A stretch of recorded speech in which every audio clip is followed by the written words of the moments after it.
Israel और Hamas के बीच जंग में पिस रहे गाजा पट्टी के लोगों के लिए आज का दिन भी काला निकला। राहत और शांति की चाह में बैठे इन लोगों के हिस्से में आई आज भी धमाकों की गूंज और कंक्रीट के मलबों में दबी मासूमों की चीख पुकार। गाजा के हेल्थ और इमरजेंसी सर्विस में लगे लोगों पर सिस्टमैटिक हमलों के क्रम में इजरायली सेना ने आज एक बार फिर बेतलाहिया में एक अस्पताल को निशाना बनाया। हेलो दोस्तों, मैं हूं अरविंद योगराज और आज बात होगी इन हमलों से प्रभावित इलाकों में भयावह होते जा रहे हालात की। गाजा पट्टी पर इजरायली सेना की कार्रवाई पूरी ताकत के साथ जारी है। कमाल अदवान अस्पताल की ओर से जारी बयान में कहा गया कि इजरायली सेना ने मंगलवार को 5वीं बार उनकी बिल्डिंग को निशाना बनाया। अस्पताल के प्रमुख ने इस हमले को भयावह और निर्दयी कहा है। उन्होंने बताया कि उत्तरी गाजा में इजरायली ड्रोन्स ने हमले किए जो हेल्थ सर्विस में लगे उनके लोगों पर टारगेटेड थे। उत्तरी गाजा के इस अस्पताल को इजरायली सेना ने आज 5वीं बार निशाने पर लिया है। आज के इन ताजा हमलों में इजरायली सुरक्षा बलों ने अपने ड्रोन से अस्पताल पर छर्रे भरे बम गिराए, जिससे वहां कई लोग घायल हो गए। अस्पताल पर हो रहे इजरायली हमलों में जख्मी लोगों का इलाज अब कहां किया जाए, गाजा प्रशासन के सामने सबसे बड़ा सवाल इस वक्त यही है। अच्छा, आगे बढ़ने से पहले अगर आप इस चैनल पर नए हैं, देश और दुनिया की कड़क खबरें जानना चाहते हैं तो इसे सब्सक्राइब जरूर कर लें। तो इजराइल के ताजा हमलों में अस्पताल के 3 मेडिकल स्टाफ घायल हुए हैं, जिनमें से एक की हालत गंभीर है और उसी अस्पताल के ऑपरेटिंग रूम में उसकी सर्जरी की जा रही है जिसमें वो घायल हुआ था। अस्पताल प्रमुख ने कहा कि हम इस हिंसा और अत्याचार से थक चुके हैं।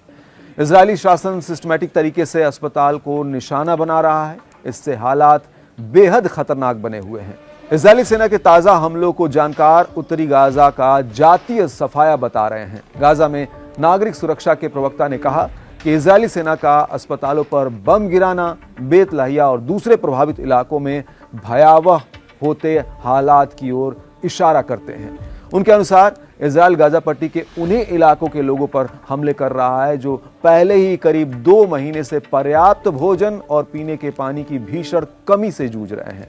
इससे पहले गाजा के सिविल डिफेंस ने कहा कि इजराइल ने उसके नागरिक सुरक्षा सिस्टम को बाधित कर रखा है। इजरायली सेना ने लगातार 42वें दिन उत्तरी गाजा में उसके वाहनों को जाने से रोक दिया। इससे गाजा के लोग बेसिक ह्यूमन नीड तक के लिए तरस रहे हैं। गाजा के लोग इस वक्त सामना कर रहे हैं बम और भूख के डबल हमलों का। गाजा के सिविल डिफेंस ने राहत सहायता में लगी टीमों के खिलाफ इजरायली कार्रवाइयों के आंकड़े जारी किए हैं। इसमें कहा गया है कि युद्ध की शुरुआत के बाद से इजरायली सेना उसके 88 लोगों को मार चुकी है और उसके हमलों में 304 घायल हुए हैं। इसके अलावा उसके 21 कर्मियों को गिरफ्तार भी किया गया है। अच्छा, जानकारी के लिए बता दें कि इजरायली सेना इसी साल अक्टूबर से गाजा के ऐतिहासिक शरणार्थी शिविरों जवालिया, बेतलाहिया और बेत हनून में अभियान चला रही है।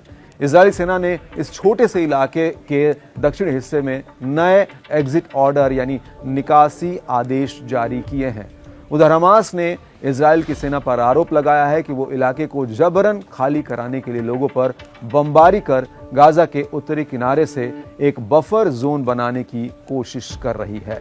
हालांकि इजरायली सेना ने इससे इनकार किया है। उसका कहना है कि वो हमास के लड़ाकों को उस इलाके में फिर से इकट्ठा होने से रोकने के लिए वहां लौटी है जहां से उसने पहले ही उन्हें हटा दिया था। इस बीच इजरायली सेना ने मंगलवार को गाजा पट्टी के दक्षिण में स्थित खान यूनिस शहर के उत्तरी जिलों को खाली कराने का हुक्म जारी कर दिया है।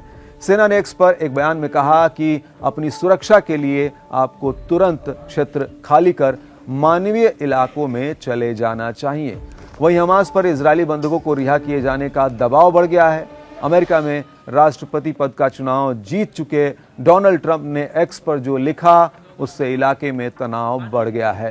ट्रंप ने लिखा कि अगर बंधकों को 20 जनवरी 2025 से पहले छोड़ा नहीं गया तो मेरे शपथ ग्रहण के बाद